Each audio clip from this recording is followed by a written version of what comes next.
Ce 6 février, c'était la journée internationale de la lutte contre les mutilations génitales.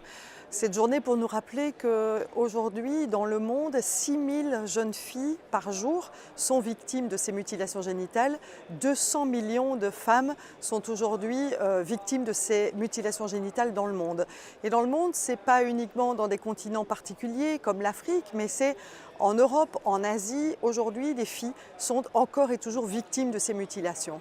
Alors, ce que nous avons demandé ici au Parlement européen, c'est une action concrète de la part de la Commission pour lutter contre ce phénomène. Alors, nous avons beaucoup d'outils pour le faire. Le premier, c'est bien entendu cette fameuse Convention d'Istanbul que doivent encore ratifier des États membres. Et dans cette convention qui traite toutes les violences à l'égard des femmes, eh bien, il y a bien entendu les violences physiques telles que les mutilations génitales qui doivent être une priorité. Il y a aussi le soutien à des organisations telles que le GAMS en Belgique par exemple, qui travaillent ici en Europe et en Belgique, mais aussi en Afrique pour lutter contre ces mutilations génitales.